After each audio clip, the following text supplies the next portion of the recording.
পানী শুকালেও ওলোৱা নাই জীৱন জীয়াৰ বাট। ঘৰখন শেষ, কলৈ যাব, কি কৰিব, হেৰাইছে আঁত।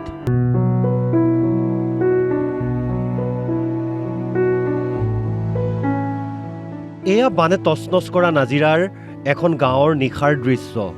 এতিয়াও আশ্ৰয় শিবিৰতে আছে মানুহবোৰ। মন মগজুত ঘূৰি আছে কেৱল সেই কাল অমানিশাৰ ঘটনাবোৰ।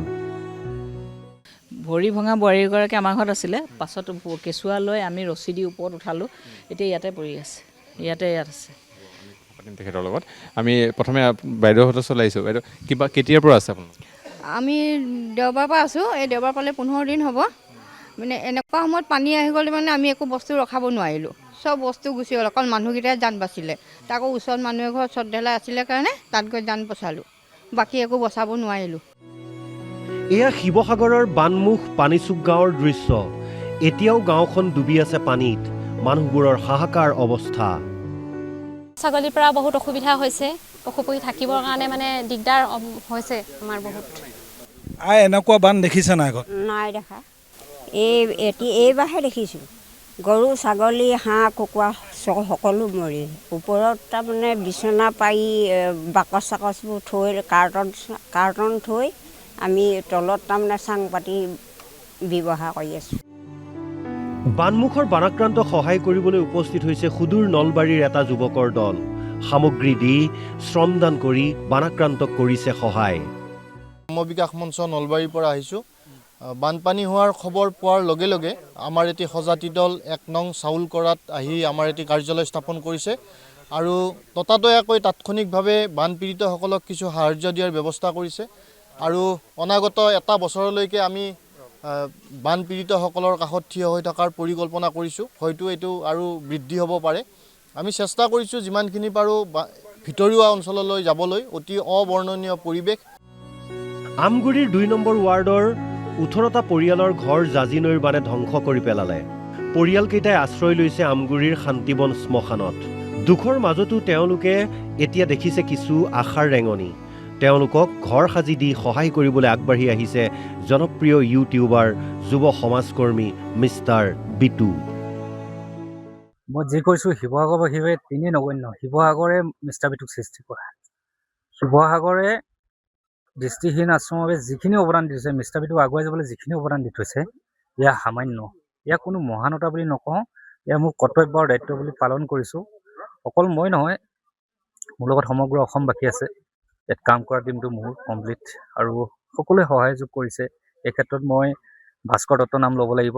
তেওঁ যোৱাকালি ইয়ালৈ মোক লৈ আহিছে। মৰিয়নিৰ চুমনি পথাৰত বানাক্ৰান্তই এতিয়াও ঘৰলৈ উভতিব পৰা নাই। জাজি নৈৰ দলঙৰ ওপৰতেই তিৰপাল তৰি কটাইছে দিন ৰাতি। মুঠতে হাহাকাৰ অৱস্থা। সকলো ৰাইজৰ আমাৰ যি চুমনি পথাৰত আছে, সকলো ঘৰ দুৱাৰ ভাঙি চিঙি বস্তু বাহনি সকলো উটুৱাই নিলে। এতিয়া আমি থাকিবলৈ জেগা নাই। আমি চালি অকণ দি পেলাই, টিঙৰ চালি অকণ দি আমি বসবাস কৰিছোঁ, তাতে জীৱনটো ৰক্ষা কৰিছোঁ।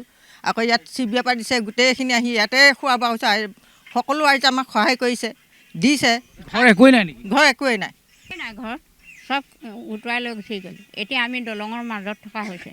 এতিয়া আমি দলঙৰ মাজতহে আছোঁ, কিন্তু খোৱা বোৱা সেইবোৰ পালে নহ'ব নহয়, আমাক ঘৰ দুৱাৰ লাগে ন।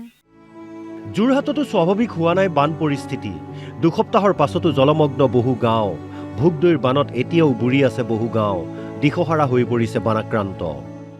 আৰু এনেধৰণে আচলতে এখন টুলুঙা নাৱত বিপদসংকুলভাৱে এই খুৰীগৰাকীয়েও নাও চলাই য'ত ওখ স্থান আছে, ওখ স্থানলৈ তেওঁলোকে অহা যোৱা কৰি আছে। আজি 16-17টা দিন হৈ গ'ল, কিন্তু এতিয়াও বানপানী শুকাই যোৱা নাই। ক'ৰ পৰা শুকাব আৰু, এতিয়া আহিছে গৈছে আৰু আমি আৰু এতিয়া ইমান কষ্টকৈ থকা হৈছে। ৰাতি হ'লে ইয়াত থাকোঁহি, গধূলি হ'লে দিনত হ'লে তাত থাকোঁ। এয়াহে কি হ'ব। বস্তু বাহনি সম্পূৰ্ণ উঠাব মানে আমি চব উঠালোঁ, একোৱে নাই, চব ওপৰলৈ উঠালোঁ। তিতাবোৰ তিতিব আৰু নিতিতাবোৰ আৰু গধুৰ বস্তুবোৰ কেনেকৈ উঠাম। ইফালে দেৰগাঁৱৰ এক কৰুণ দৃশ্য। গেলাবিল নদীয়ে জলমগ্ন কৰিলে বহু গাঁও। তাৰ মাজতেই কুশল বৰা নামৰ এজন যুৱকৰ মৃত্যু হয়। তিলনি পাতিবলৈ এডোখৰ ভাল ঠাইৰ অভাৱ। কোনোমতে মাংগলিক কাৰ্য সম্পাদন কৰিলে পৰিয়ালৰ লোকে। বৰ দুখ লাগিছে। ঘৰখনৰ বাপেকৰ বিহনে কোনোৱে নাছিল। বাপেকো আগতে ঢুকালে, এনেকুৱা দিনৰে ঢুকাইছিলে। এতিয়া বাপেকৰ অবিহনে আমাৰ ঘৰখনত কোনোৱে নাই, ল'ৰাটো আৰু মা মই। এতিয়া কেনেধৰণে থাকিব আপুনি? তাকে ভাবিছোঁ কি হ'ব ল'ৰাটোৰ অৱস্থা, ল'ৰাটোক কোনে চাব। এইদৰে এতিয়া বান কিছু শুকালেও চকু পানীবোৰ শুকোৱা নাই বানাক্ৰান্তৰ। দুৰ্দশা কমক চাৰি দিনক দিনে বাঢ়িছেহে।